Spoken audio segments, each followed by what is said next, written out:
አብዛኞቻችን የዝግጁነት ስሜት ከተግባሩ ከድርጊቱ በፊት ይመጣል ብለን እናስባለን። በህይወታችን መለወጥ የምንፈልገውን ነገር ማድረግ የሚገባን ነገር ውስጣችን እያወቀው ግን ዝግጁነት ሲሰማኝ ነው የሚጀምረው እያለን ለራሳችን እንነግራለን። በሌላ አባባል ራሳችንን እናታልላለን። ይሄ በጣም ከባድ የሆነ የአስተሳሰብ ወጥመድ ነው። ታዲያ አንጎላችን ለምንድነው እንደዚህ የሚያደርገው? ወጥመድ ነው ያልንበት ምክንያት ምንድን ነው የሚሉትን ሀሳቦች ከስነ ልቡናዊ ሳይንስ አንጻር የተለያዩ ነጥቦችን በማንሳት አብረን እናያለን። ይህንን ወጥመድ እንዴት ሰብረን መውጣት እንደምንችል መፍትሄዎችንም እንጠቁማለን። እስከ መጨረሻው ድረስ አብረን ቆይ። በስነ ልቦና ጥናት ዓለም ውስጥ ዘ ኮምፒተንሲ ኮንፊደንስ ሉፕ የሚባል ነገር አለ። የብቃት እምነት አዙሪት እንደማለት ነገር ነው። ይሄ በቃ ሉፕ የሚባለው ነገር አዙሪት ራሱን በራሱ እየደጋገመ የሚሄድበት ሂደት ማለት ነው። በቀላል አባባል ትንሽ ተግባር በጣም ትልልቅ ክህሎትን እንዴት እንደሚገነባ ነው። አንጎላችን የመሸለምና የመቅጣት አሰራር አለው። የሆነ ነገር ስንሰራና አቺቭ ስናደርግ የሆነች ትንሽም ነገር ትሁን በምናደርግበት ሰዓት ሪዋርድ ያደርገናል፣ ይሸልመናል። የሚሸልመን በምንድን ነው? በሰውነታችን ውስጥ የደስታን ኬሚካል በመፍጠር ነው።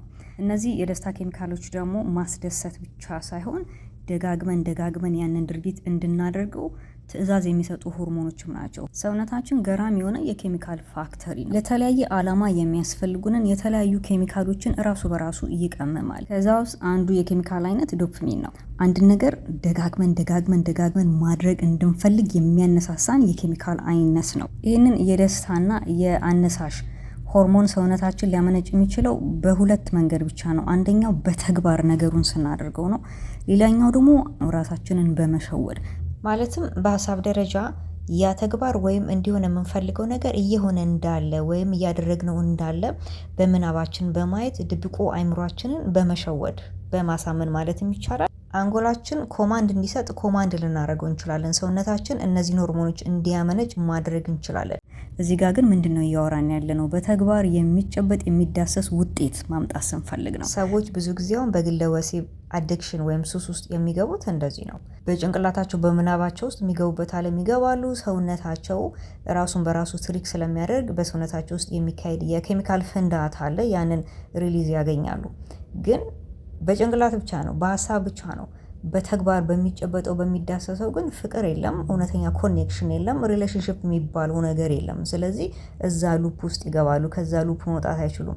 እኛ የምንፈልገው በምናብ ዓለም ውስጥ መዋኘት ሳይሆን በተግባር የሚጨበጥ የሚዳሰስ ውጤት ማምጣት ለምንፈልግ ሰዎች ነው የምናወራው። እና እዚህ ጋር የዝግጁነትን ስሜት ቁጭ ብሎ መጠበቅ የማይጨበጥ ህልም ነው፣ የአስተሳሰብ ወጥመድ ነው ስንል ግን ዝም ብለን በቃ በደም ፍላት ያለ ምንም አይነት ዝግጅት ዘለን የሆነ ነገር ውስጥ እንግባ ወይም ደግሞ አንካልኩሌትድ የሆነ ሪስክ ውስጥ እንግባ ማለታችን አይደለም። 70-30 የሚባል እንደ ሩል አይነት ነገር አለ። 70% ዝግጁ ከሆንን 70% መረጃ ካለን 30%ቱን በተግባር ነው መሙላት ያለብን። በተግባር ብቻ ነው ልንሞላው የምንችለው እና ያችን 30%ቷን ወደ ተግባር ካልሄድንባት በስተቀር ሰውነታችን ሪዋርድ ሲስተሙን አክቲቬትድ ስለማያደርገው ሞቲቬሽኑ መነሳሳቱ ሊኖረን ስለማይችል መቼም ወደ ተግባር አንመጣም። መቼም ህልማችንን ወደ ተጨባጭ ግብ ልንቀይረው አንችልም ማለት ነው። ስለዚህ እዚህ ጋር እያወራን ያለ ነው 70 አይደለም 7000 መረጃ ቢኖረው እና ምንም ዝግጁ ቢሆን ወደ ተግባር ስለማይሄድ የማይበቃው ጉድጓድ አይነት ስለሆነ አስተሳሰብና አይምሮ ነው የምናወራው። እስቲ አሁን በዚህ ቅጽበት በኑሯችን መለወጥ ማሻሻል የምንፈልገውን አንድ ነገር እናስብ። በሱ ጉዳይ ላይ ወደሚቀጥለው እርምጃ ላለመሄድ አንጎላችን የሚደረድረውን መዓት ምክንያቶች እናስተውል። እሱ ነገር ነው እሱ አስተሳሰብ ሜንታል ሉፕ ነው፣ አዙሪት ነው። አዙሪት ማለት እኮ እዛው መሽከርከር ነው፣ ልንወጣ አንችልም። እና የሚጎዳን አዙሪት ነው። የሚጠቅም አዙሪት አለ ልክ ቅድም እንዳነሳ ነው። ይሄኛው ግን ጎጂ አዙሪት ነው። ይሄንን ነገር ማቆም ፈልጋለሁ፣ ያኛው መጀመር ፈልጋለሁ ምናምን እንላለን። ግን መቼ ነው የምንጀምረው? ሲጀመር ራሱ የዝግጁነት ስሜትን መጠበቅ መደበቂያ ነው። ራሳችንን ከውርደት ለመጠበቅ አንጎላችን የሚያደርገው እንደ መከላከያ ነገር ነው። ፐርፌክሽኒዝምም ሊሆን ይችላል። በቃ ነገሮችን በጠቅላላ ፍጹም ለማድረግ መፈለግ። ምክንያቱም ፍጹም ካልሆንኩኝ ከሰራው ከሞከርኩኝና ከወደኩኝ ካልቻልኩኝ ስለኔ ያ ነገር ማለት እኔ የማልበቃ ነኝ ማለት ነው፣ የማረባ ነኝ ማለት ነው። ሰው ምን ይለኛል?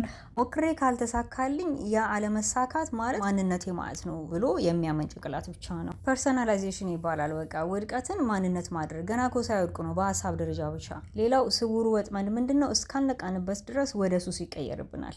ምክንያቱም ሰብኮንሽስ ማይንዳችን ወይም ድብቁ አይምሮ ቅድም እንዳነሳ ነው ተግባር እየሆነ ያለን ነገርና በምናብ ብቻ ያለን ነገር አይለይም እና አንድ ነገር ደጋግመን በምናስብበት ሰዓት ወደ ድብቁ አይምሯችን ስለሚገባ የእውነት የሆነ እየመሰለን ይመጣል። በተግባር የለም፣ ከሀሳብ ወደ ቁስ አልተቀየረም። ጭንቅላታችን ውስጥ ያለ ምኞት ነው። ያ ምኞት በደም ስራችን ውስጥ የሚፈጥረው ኬሚካል ፍንዳታ አለ እና ያ የኬሚካል ሂደት ሱስ ይሆንብናል። ምክንያቱም እየደጋገምን ስለምናስበው አንጎላችን ያደረግነው ያህል አይነት የእርካታ ስሜት ስለሚሰማው ያንን ኬሚካል ሪሊዝ ስለሚያደርግ ያችን የደስታ ስሜት ሲስተማችን አዲክትድ እየሆነ ይመጣል። እዚህ ጋር ምንድነው ችግሩ? እና ታዲያ አክሽንን ብንወስድ እኮ እሱ ኬሚካል አይደለ ወይ የሚረጨው፣ እሱ ሞቲቬሽን አይደለ ወይ የፈለግነው ልንል እንችላለን። እዚህ ጋር ልዩነቱ ምንድነው? አዌርነሱ የለም፣ ንቃቱ የለም።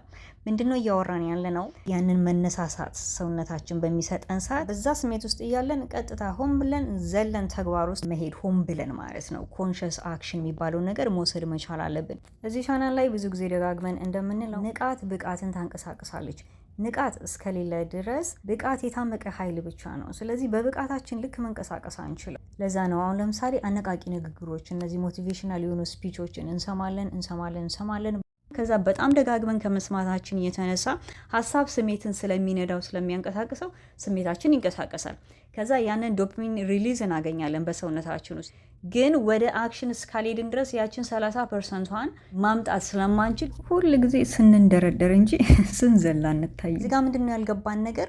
በተነሳሳንበት ጉዳይ ላይ ወዲያውኑ ተግባር መጀመር አለብን። ወዲያውኑ ተግባር ከጀመርን አንጎላችን ሊጀምር ወይስ አልጀምር እያለ ከሚያሰላስልበት ዓለም ይወጣና እንዴት ልጨርሰው ወደሚለው ነገር ይሻገራል። ግን አሁን እዚህ ጋር ምንድነው? እንነቃቃለን፣ እንነሳሳለን፣ እንነዛዛለን። ስሜቱ ወዲያው ይቀዘቅዛል። ምክንያቱም የአንድ ኢሞሽን የአንድ ስሜት በደማችን ውስጥ የሚሄድበት ሳይክሉ 90 ሰከንድ ብቻ ነው።